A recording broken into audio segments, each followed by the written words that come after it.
Pessoal, bom dia a todos. Então vamos continuar aqui as nossas aulas de História. Então hoje nós vamos ver a aula 11, período regencial. O período regencial foi um período absolutamente complexo na história do Brasil, tanto no sentido de por que ele começou, por que ele existiu, Começou em 1831, com a abdicação de Pedro I ao trono brasileiro, Então, em 1831, abril de 1831, ele abdica, o que até então não seria uma situação tão complexa, mas o grande problema é que ele abdica, ele vai embora do Brasil, para resolver os problemas lá em Portugal e devolver o trono à sua filha, herdeira do trono português, Maria da Glória. Mas o problema ele vai surgir fortemente, de maneira bastante intensa, porque ele deixa como herdeiro do trono brasileiro aqui o seu filho, homem mais velho, Pedro de Alcântara. Mas qual é o problema dele deixar o seu filho? Isso não é normal, professor? Isso é absolutamente normal. O problema é que o seu filho mais velho, que ficou aqui no Brasil, como herdeiro do trono brasileiro, contava com apenas 5 anos. E, obviamente, nós devemos compreender que uma criança de 5 anos não tem as condições mínimas possíveis de assumir um império, um trono, principalmente em se tratando de um país com a complexidade, com o tamanho, com a importância do Brasil. Então, esse período é chamado período regencial, porque de 1831 a 1840, o Brasil, então, vai ser governado por regentes, por regências, que são pessoas que vão ser escolhidas, a gente já vai ver ali os detalhes, para governar o Brasil até que o futuro imperador atingisse a maioridade. Esse também vai ser um ponto final complexo. Por quê? Porque a maioridade imaginava-se que deveria ser aos 18 anos, e não vai ser isso que vai acontecer. Ele vai assumir o trono antes dos 18 anos. Mas vamos deixar para daqui a pouco essa informação. Então, o que acontece com a abdicação de Pedro I do trono brasileiro e sua ida para Portugal? Acontece, então, a gente viu que a saída de Pedro I do Brasil foi bastante tumultuada, foi bastante complexa. Ele, nos últimos meses do seu governo, ele tenta instituir um ministério só de brasileiros para tentar agradar a população brasileira, que estava extremamente descontente com algumas ações do imperador, com a crise econômica, com essa divisão que existia no dia a dia do imperador brasileiro, que era o problema que estava acontecendo lá na Europa, com a sucessão do trono português. Mas esse ministério acaba sendo contestado pelos próprios políticos dominantes naquele tempo, e ele troca o ministério, e no momento da sua abdicação, a situação era de extrema complexidade, porque ele troca a maioria dos seus ministros, que eram brasileiros, por ministros de origem portuguesa, para tentar fortalecer uma ala dos conservadores aqui no Brasil. A população, evidentemente, que não aceita essa troca, então, diante desse contexto, ele acaba optando pela abdicação e deixar o seu filho aqui. Dizia a Constituição de 1824 que, caso houvesse ausência do rei, e o príncipe ou o herdeiro do trono não tivesse condições de assumir imediatamente, por vários motivos, um deles era a questão da idade, deveria ter 18 anos, deveria, então, assumir uma regência. E foi isso que aconteceu. Mas como a situação estava tão complexa, tão confusa politicamente aqui no Brasil, a primeira regência foi uma regência trina provisória. Por quê? Porque muitos dos parlamentares ou estavam afastados, ou estavam impedidos de fazer o seu trabalho por conta das revoltas que estavam existindo aqui no Brasil, por conta de serem portugueses ou descendentes de portugueses, alguns estavam de férias. O fato é que não foi possível, logo após a abdicação de Pedro I, a composição de uma regência trina permanente. Então foi feita uma regência trina provisória, né? Ele abdica em abril de 1831 e essa regência vai ficar até o meio do ano, aonde depois se normaliza essa questão da constituição política do Brasil e vai se escolher, então, no meio do ano, uma regência trina permanente, tá? Mas essa regência trina provisória, o que ela vai fazer? Ela vai tomar uma série de decisões importantes para aquele momento, né? Porque, afinal de contas, o Brasil estava com algumas correntes políticas se degladiando, né? O imperador abdica, né, para resolver os seus problemas em relação ao trono português. O príncipe herdeiro aqui no Brasil contava com 5 anos. Então, atitudes emergenciais, atitudes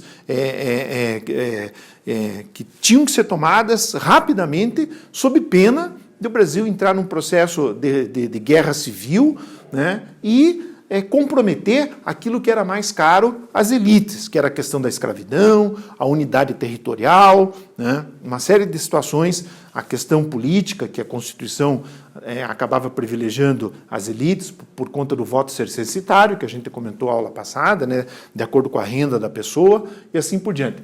Então foram tomadas algumas medidas importantes, né? Uma medida que foi tomada foi o Manifesto ao Povo, né, que foi, na verdade, um documento pedindo que o povo colaborasse, mantivesse a ordem, né, que as coisas seriam acomodadas, que as situações seriam resolvidas da melhor maneira possível, né. Foi composto um ministério onde predominavam os brasileiros, até tinha um partido chamado Partido dos Brasileiros naquele período, né, para tentar acalmar a ira do povo com a possibilidade dos portugueses retomarem o controle político do Brasil, né. Anistia aos presos políticos, tá, pessoal? Anistia aos presos políticos, né, não anistia a qualquer preso, né. Aquela pessoa que tivesse cometido um outro tipo de crime, um assassinato, um roubo, um sequestro, qualquer situação diferente, não foi anistiado. Foram anistiados os presos políticos que foram ali, que se desentenderam com Pedro I e acabaram sendo presos por conta dessas discordâncias, né? Importante essa medida aqui, ó, exoneraram. Exoneraram significa que ou expulsaram do Exército ou puseram na reserva. Reserva é a nomenclatura que se usa no Exército para aposentadoria, né? Então, ou tiraram do Exército ou puseram na reserva os oficiais, não todos os militares portugueses, mas os oficiais, principalmente aqueles oficiais de comando de alta patente, né? E suspenderam o poder moderador, né? Lembram-se da aula passada? Poder moderador era aquele quarto poder que deveria ser exercido exclusivamente pelo imperador. Ora, como nesse período o imperador não tinha as condições adequadas para assumir o trono, não tinha sentido você falar num poder moderador nesse momento, tá? Nesse momento. Depois, quando Pedro II assume o poder moderador volta bastante robusto, e Pedro II vai usá-lo de maneira muito eficaz, né, no sentido de se manter no poder, tá? Bom, em junho de 1831, então, é composta uma regência trina permanente, né? E essa regência trina, aqui tem os nomes na apostila, eu acho que não vale a pena, nunca foi cobrado em vestibular o nome dos regentes e tal. Talvez o pessoal que vai fazer específica de história, talvez fosse o caso aqui de saber os nomes dos regentes, mas não é o ponto mais importante. O mais importante é que nessa regência trina permanente foi escolhido como ministro da Justiça um padre chamado Padre Diogo Antônio Feijó, né, ou simplesmente Padre Feijó. E esse padre, né, ele foi escolhido como ministro da Justiça, não, obviamente não por ser padre, mas por ser um profundo conhecedor de leis, também era atuante na área do direito, né? e era um profundo conhecedor de leis e tinha uma característica liberal na sua concepção de governo, né? Na verdade, era um padre político, né? Atuava na política já há muito tempo e ele vai ser escolhido como o ministro da Justiça. Mas por que isso vai ser importante? Vai ser importante no sentido que vocês entendam que nesse período das regências, né, a elite, principalmente a elite ligada à terra, né, para garantir os seus privilégios, para garantir o seu poder, né, tanto econômico como político, de uma certa maneira, eles procuraram descentralizar o poder, no sentido de enfraquecer o papel do futuro imperador, né? Depois, isso a gente vai ver nas próximas aulas, Pedro II vai ser muito hábil para controlar essas situações, né? Mas evidentemente que nesse período que ele era uma criança ainda, uma criança bastante novinha, né? Essa elite, então, vai tentar, de uma certa maneira, tomar decisões ou tomar atitudes que descentralizem o poder, já no sentido de enfraquecer, né, o poder do próximo imperador, né? E uma das coisas que vão ser extremamente importantes, que vai ser inaugurada pelo padre Feijó, vai ser a criação da Guarda Nacional, tá? Por que ela vai ser importante? Porque, do ponto de vista legal, né, então virou uma lei, né?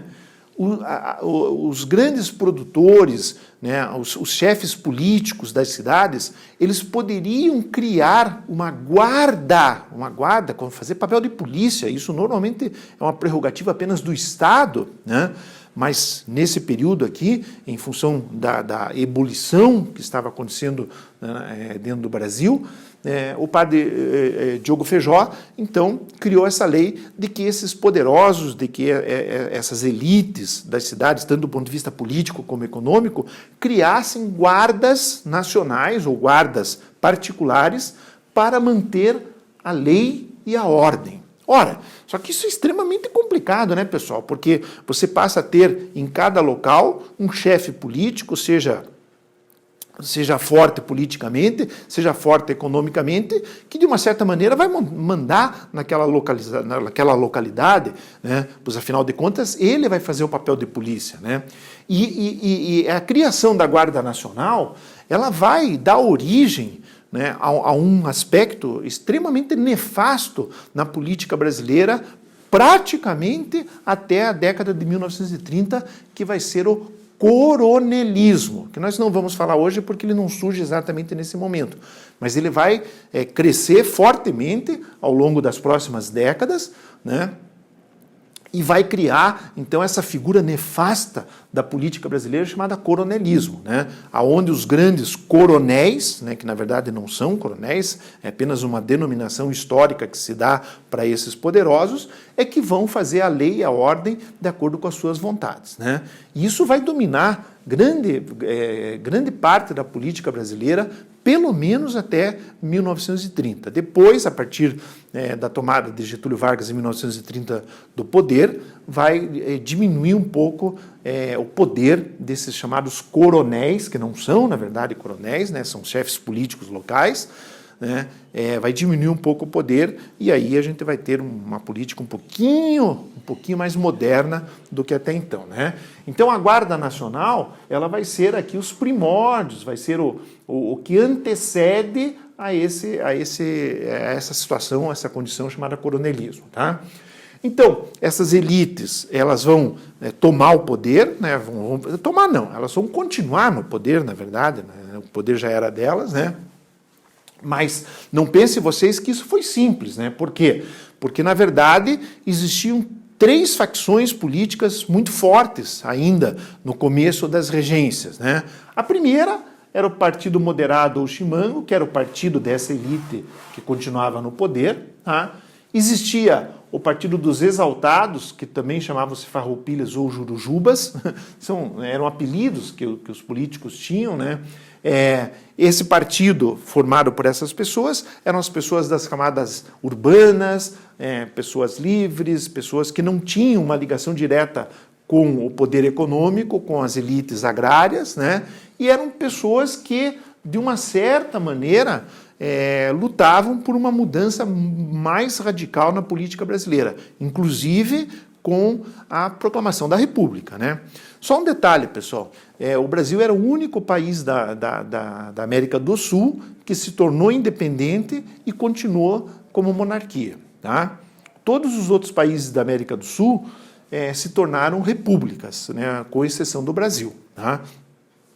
Então, por mudanças, transformações que estavam acontecendo na Europa e aqui na América do Sul, então os exaltados lutavam por mudanças mais radicais, inclusive, né, com a queda do príncipe herdeiro e a proclamação da República, né?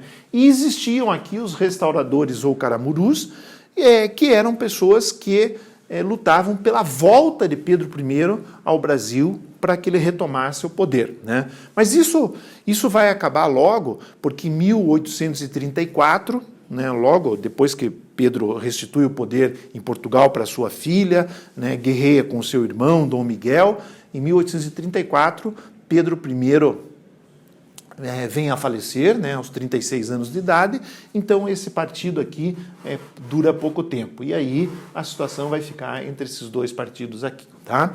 Então, essa situação, embora as elites mantivessem o poder, né, existiam brigas políticas muito fortes nesse período aqui, tá? Bom, o que vinha a ser esse avanço liberal aqui? Como o partido, né, a concepção, né, tanto da elite, daqueles que estavam no poder, era diminuir o poder do imperador, né, ou pelo menos restringir parte do seu poder, então houve um avanço liberal nesse período aqui, tá? Então a primeira coisa era um processo de descentralização, tá? Descentralização é uma coisa importante, né? Quer dizer, descentralizar o governo e dar mais poder àquilo que a gente chama de área periférica do poder econômico e político, principalmente político, né? Ora, a criação da Guarda Nacional é um processo de descentralização, né? Porque ao invés de você ter um poder, né, coercitivo, no caso, um poder policial nas mãos dos chefes, dos políticos mesmo, do governo, você passa a dar poder para os chefes locais. Então isso é uma questão de descentralização, né? Então tinha um cara lá que tinha uma fazenda enorme lá no interior do Nordeste lá, né, ele criava uma Guarda Nacional que fazia o papel de polícia lá, isso. Então descentralizava o poder. Claro que a intenção era evitar situações mais complexas, rebeliões e assim por diante, né? Então, nós vamos ter em 1832 a criação do Código de Processo Criminal, né? Vejam como isso tem a ver com descentralização, porque eles vão criar a figura do juiz de paz em cada cidade lá, cidadezinha, né? Não podia ser uma vila muito pequena lá com 100, 200 habitantes, mas uma cidade, o que era considerado uma cidade, tinha o seu juiz de paz. E esse juiz de paz era escolhido pela população local. Evidentemente que essa população local era totalmente manipulada pelo chefe político daquela localidade ou pelos chefes políticos, porque normalmente uma cidade de porte médio ou um pouquinho maior, ela tinha normalmente 2 ou mais chefes políticos, que muitas vezes degladiavam-se entre si, né? Então, com a criação do Código do Processo Criminal, você passa a ter juízes, né? É importante isso, porque juiz é o que decide o que pode, o que não pode, o que está certo, o que está errado, o que está na lei, o que não está na lei. E esses juízes não eram escolhidos pelo poder central, e sim pela população legal, né? Local, né? Em 1834 foi feito o Código Adicional à Constituição, e nesse Código Adicional aqui, né, também vai ter um processo absolutamente descentralizador, né, que é a criação das assembleias legislativas, né? Então, cada cidade, cada estado passa a ter um poder local, né? Tudo isso com a intenção de diminuir o poder central, tá? E também foi instituído, nesse Código Adicional de 1834, a transformação da regência trina em regência una, tá? E o primeiro regente que foi escolhido vai ser justamente o ex-ministro da Justiça, lá da regência trina, o padre Feijó, tá? O padre Feijó fica ali por um ano e meio ali, E depois, por divergências com alguns políticos, com alguma situação, vem o seu substituto, que vai ser o Araújo Lima, que já era um conservador, né? Já era diferente do Padre Feijó, que era mais liberal. Tá? O Araújo Lima era mais conservador. Né? Então, nesse contexto, né, o Brasil estava crescendo, a sua economia estava crescendo, o Brasil já era um país independente, então precisava sedimentar, precisava efetivamente formar as instituições, né?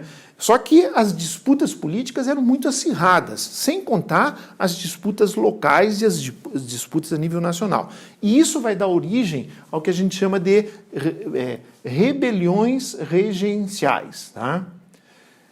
Rebeliões regenciais. Foram várias rebeliões que aconteceram aqui. Essas rebeliões, elas tinham características diferentes, eram locais, mas algumas até advogavam a questão da proclamação da República, etc. E uma delas nos chama muita atenção porque aconteceu aqui no sul do Brasil e foi a mais longa rebelião civil, quer dizer, dentro do país, da história do Brasil, que é a Farroupilha. Né? Olha aqui, ó, durou 10 anos, tá? De 1835 a 1845. Tá? Então vamos falar aqui rapidamente dessas rebeliões. A primeira rebelião foi a Revolta dos Malês. Tá? Foi uma rebelião absolutamente inédita no Brasil. Ela aconteceu na Bahia, né, principalmente na cidade de Salvador, que era a capital da província, e ela foi feita por ex-escravos e também contou com a participação de escravos naquela época. O que aconteceu aqui foi o seguinte: nesse mesmo período aqui, houve uma revolução de escravos muito forte, muito contundente no Haiti. Tá? Lá no Haiti, os escravos chegaram a tomar o poder, né, político lá no Haiti. Né? E isso, de uma maneira ou de outra, acaba se espalhando, chegando aqui. Então, ex-escravos e escravos de origem que professavam a religião muçulmana, não vamos esquecer que esses escravos eles eram capturados lá na África, e lá na África já há muito tempo, né, já existia a Revolução Muçulmana. A religião muçulmana, né? Então, muitos desses escravos aqui, que vinham para o Brasil, eles já vinham convertidos à religião muçulmana. Né? Então, houve uma tentativa, né, de derrubar o governo, de libertar os escravos, e foi uma revolução diferente. Por quê? Porque esses escravos eles tentavam fazer a libertação, né, a abolição da escravidão, e instituir aqui no Brasil a religião muçulmana, né? E criar aqui no Brasil uma república islâmica aos moldes de algumas repúblicas que já existiam lá na África, né?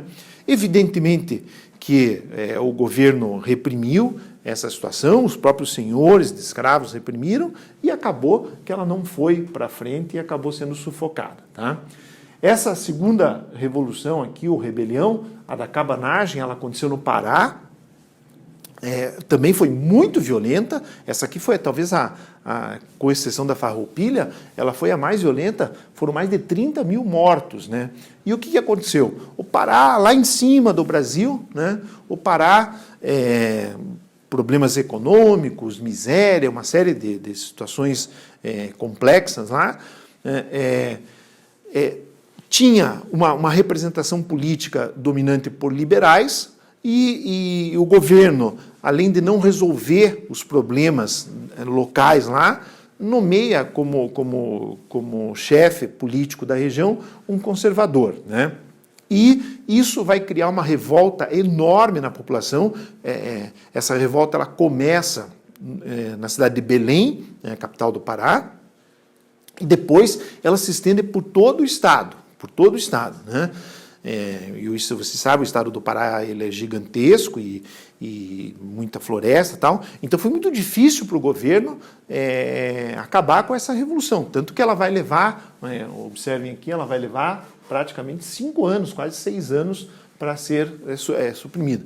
E eles conseguiram dominar os revoltosos, chamavam-se cabanos, porque grande parte das pessoas que lutaram nessa revolução habitavam cabanas próximas dos grandes rios da região amazônica, pessoas humildes, né, pessoas simples.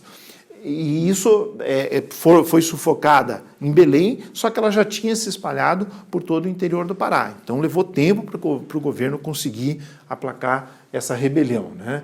E tivemos um saldo extremamente triste de mais de 30 mil mortos, né? A Sabinada, ela aconteceu na Bahia, ela durou um ano e pouco, também foi uma rebelião, foi também uma situação de revolta contra o abandono da província, aquelas reclamações que sempre existiram, tanto antes do Brasil se tornar independente, depois do Brasil independente, mas o que era estranho dessa rebelião é que ela foi chefiada por um médico, Francisco Sabino, e o que esse médico queria fazer? Ele queria tornar o estado da Bahia independente, proclamar uma república, somente até o imperador atingir a maioridade. Aí, quando o imperador Pedro II atingisse a maioridade, o estado deixaria de ser república e voltaria a pertencer ao império. Quer dizer, era uma insatisfação absoluta contra as decisões dos regentes, né, com o que estava acontecendo no Brasil nesse período aqui, né. Também foi severamente sufocada, né, não chegou a progredir. No Maranhão tivemos a balaiada, né, também aqui porque um dos seus chefes era fabricante de balaio, né. Balaio é uma coisa que hoje não existe só no interior do Brasil, né? Normalmente é feito de fibras, de vegetais, né? E você monta aqueles balaios para carregar um monte de coisa. Então isso era uma profissão absolutamente importante naquele tempo. Aqui nós tivemos uma mistura de pessoas humildes, pessoas semi-assalariados, vaqueiros, negros forros, né? Quer dizer, pessoas que tinham a sua liberdade, mesmo até alguns escravos, né? Fabricantes de balaios e assim por diante.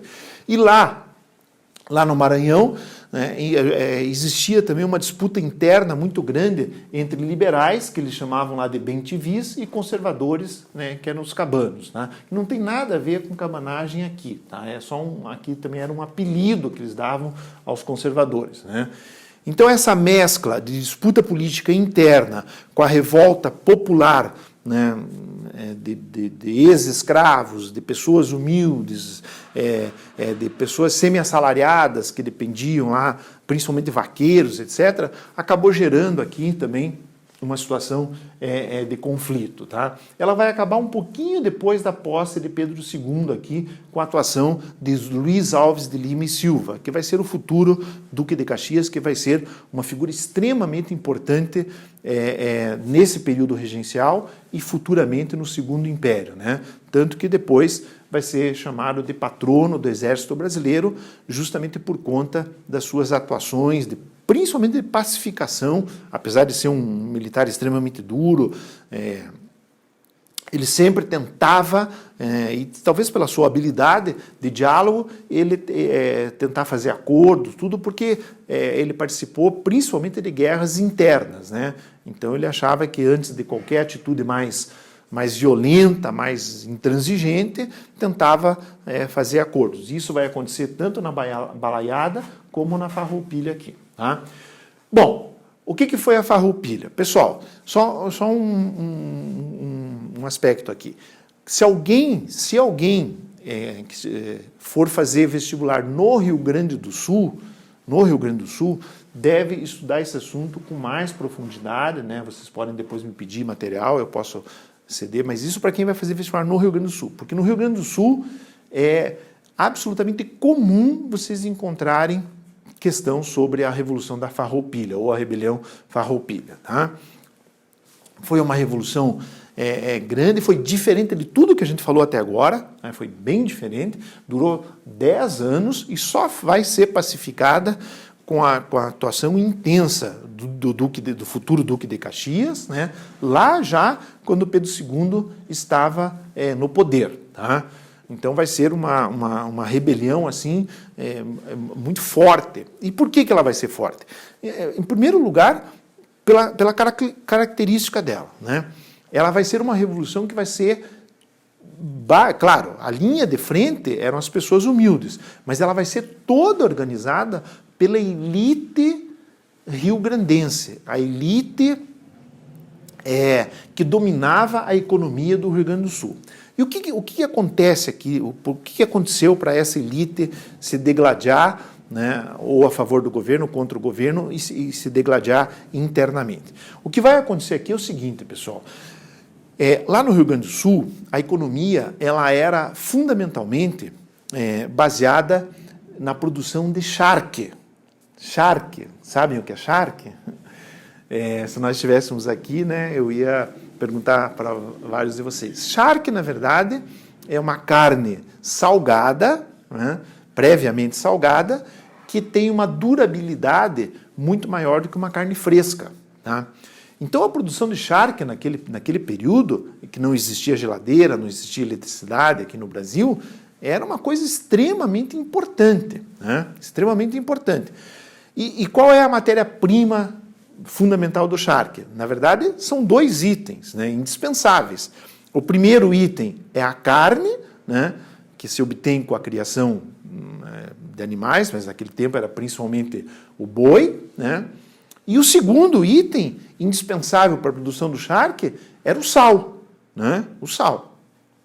Esses 2 itens eram absolutamente indispensáveis na confecção do charque, né? Que era vendido para o Brasil inteiro, né? Uma carne charqueada, como a gente chama, ela durava, dependendo das condições climáticas e das condições de acondicionamento, ela poderia durar 40 dias até 2 meses, se fosse bem cuidadinha e tal. Então era uma coisa importante, porque caso contrário você tinha que matar lá o animal e consumir a carne em 2, 3 dias, porque senão ela estragava, né? Então, o charque era uma coisa extremamente importante naquele tempo. Só que o que acontecia? Acontecia nesse momento que o período regencial, o Brasil estava em condições precárias do ponto de vista econômico, né? Então, os governantes desse período vão analisar essa questão econômica e vão perceber que existia a possibilidade de você comprar charque em preço menor que o charque do Rio Grande do Sul, principalmente da Argentina, do Paraguai e do Uruguai, que também eram grandes produtores de charque, né? Então, o governo central, né, para tentar melhorar a economia, tentar vender o charque mais barato, tal, né, diminuir as pressões populares, eles diminuem os impostos em relação ao charque argentino, paraguaio e uruguaio, principalmente argentino e paraguaio, né? E isso vai desagradar profundamente os estancieiros, os produtores de charque do Rio Grande do Sul, né? Porque eles veem isso como uma afronta. Eu vou diminuir as taxas de importação e vou comprar charque estrangeiro e não vou comprar o charque brasileiro porque é um pouquinho mais caro, tal, né? E aí vem a gota d'água da situação.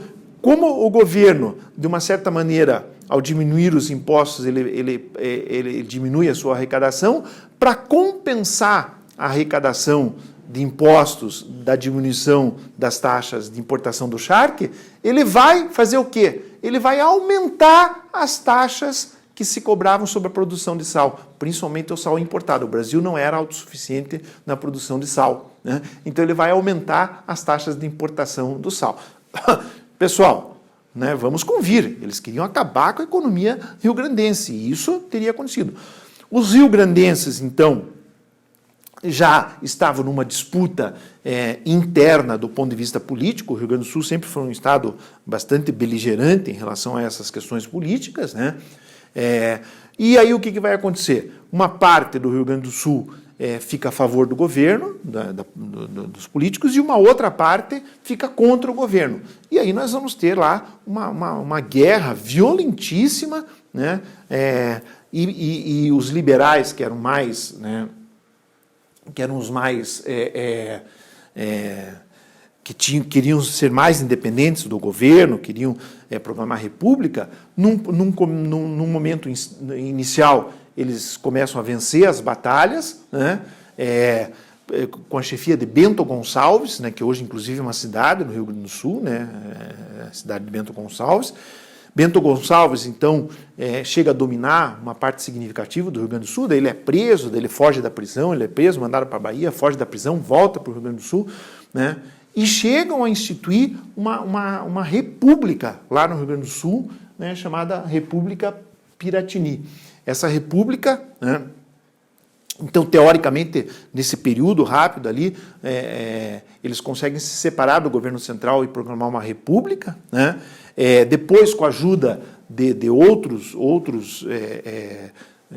pessoas aliadas à sua causa, né?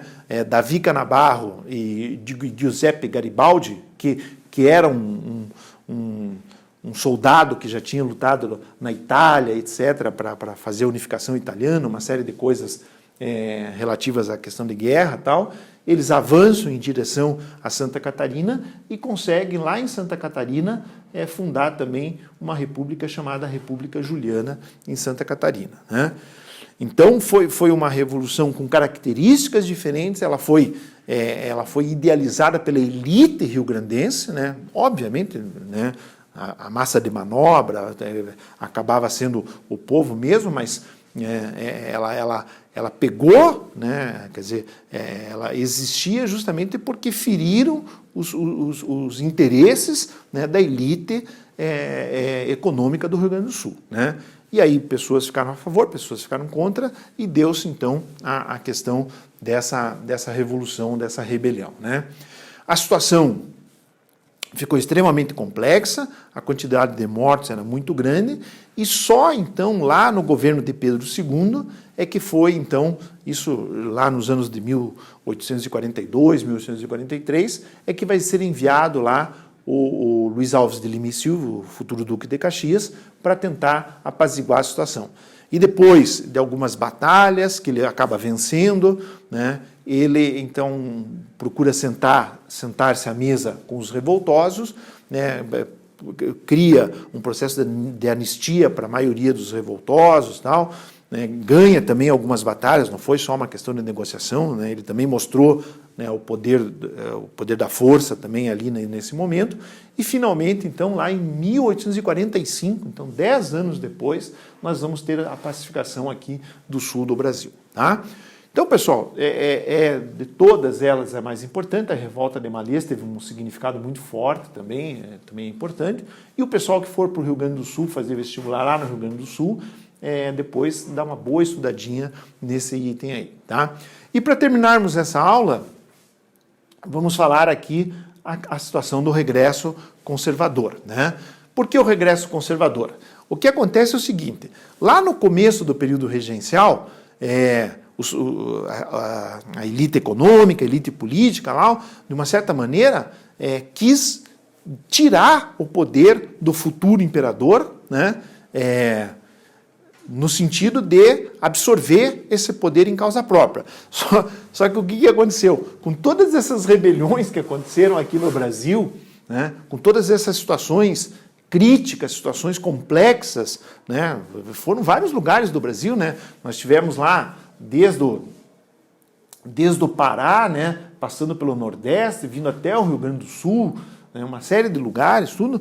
Então, essa própria elite ficou meio apavorada, ficou assustada, né, com essa possibilidade de uma desintegração do país, do território nacional. Então, aquelas medidas que eles tomaram lá, principalmente em 1834, com o ato adicional de 1834, o ato adicional é uma emenda à Constituição, tá? Eles vão, então, fazer uma reinterpretação desses atos adicionais de 1834 e vai ser isso aqui, então, a lei de interpretação do ato adicional de 1834 vai ser feito em 1840. Tá? Eles vão recriar o Conselho de Estado. O Conselho de Estado era um conselho que seria, teoricamente, administrado pelo imperador, mas uma coisa está ligada à outra, eu já vou falar por que eles já vão recriar o Conselho de Estado, né? Que isso aqui deveria ser, então, um órgão diretamente ligado ao imperador, né? Vão fazer uma reforma do Código de Processo Criminal. Então, aquela história do juiz de cada local, né, da Guarda Nacional, decidir tudo, aquilo foi revisado e foi, de uma certa maneira, foi não totalmente, mas parcialmente centralizado de novo, né? E, principalmente, o que vai acontecer é o seguinte, eles vão dar o que chamam de golpe da maioridade. Por quê? Porque em 1840, Pedro, né, que ainda chamava-se só Pedro, né, filho de Pedro I, também Pedro, né, ele contava com 14 anos, quer dizer, ele estava para fazer 15 anos, então ele estava com 15 anos incompletos, né? Então eles vão dar um golpe e vão ir contra a Constituição, porque a Constituição dizia que o imperador só poderia assumir o poder aos 18 anos, e ele contava com 14 para 15 anos, né?